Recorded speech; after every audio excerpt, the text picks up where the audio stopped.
Hi అందరికీ. Finally 'game changer' movie 1 AM premiere షోకైతే వెళ్ళాను. మూవీ కూడా చూసాను. మూవీ ఎలా ఉందో డీటెయిల్ రివ్యూలో చూసేద్దాం పదండి. మూవీ ప్లాట్ వచ్చేసరికి రామ్‌నందన్ ఒక ఐఏఎస్ ఆఫీసర్. తను డ్యూటీ చేస్తున్నప్పుడు తనకు వచ్చిన కాన్సిక్వెన్సెస్ ఏంటి? తను ఐఏఎస్ ఆఫీసర్ అవ్వడానికి కారణం ఏంటి? ఆయన బ్యాక్ స్టోరీ ఏంటి? అండ్ అది పాలిటిక్స్‌కి ఎలా లింక్ అయ్యాయి అనేది మనం మూవీలో చూడాలి. అండ్ మూవీ అయితే నాకు అస్సలు నచ్చలేదు గైస్. 'ఇండియన్ 2' చూసాక శంకర్ గారు ఫామ్‌లో లేరు అన్న విషయం అర్థమైంది. బట్ ఎక్కడో హోప్ సినిమా బాగుంటుందేమో అని. ఆ హోప్‌కి రీజన్ ఈ మూవీకి స్టోరీ ఇచ్చింది కార్తీక్ సుబ్బరాజు గారు అని. బట్ మూవీ చూసాక వద్దులే అనిపించింది.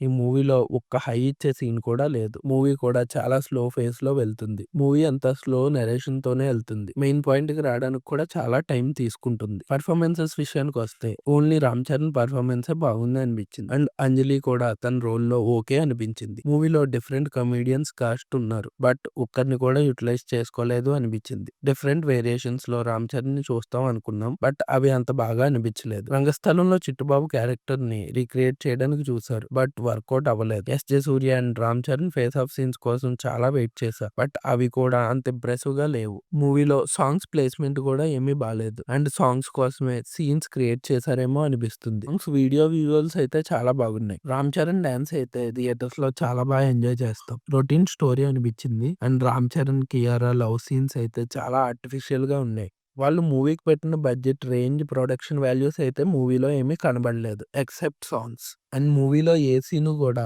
ఇంపాక్ట్‌ఫుల్‌గా ఉండదు. యాక్చువల్‌గా శంకర్ గారి మూవీస్‌లో మనం ఇష్టపడేది రిలేటబిలిటీ. ఈ మూవీలో అది ఎక్కడా ఉండదు. మ్యూజిక్ అయితే బాగుంది. 'నాన్న హైరైనా' సాంగ్ మూవీలో లేదు. అప్పన్న క్యారెక్టర్ చాలా ఎంజాయ్ చేస్తాం అనిపించింది. బట్ సినిమాలో ఓకేష్‌గా ఉంది. ఫైనల్లీ శంకర్ గారి నుంచి ఇలాంటి మూవీ ఎక్స్‌పెక్ట్ చేయలేదు. థియేటర్‌లో ఫ్యాన్స్ పేపర్స్ తెచ్చి అది ఏ సీన్ దగ్గర వేయాలో కూడా వాళ్ళకి అర్థం కావట్లేదు. నా పక్క సీట్‌లో పర్సన్ అయితే పడుకున్నారు. Finally this is purely our opinion. Thanks for watching. Please like, share and subscribe. I'm unpredictable.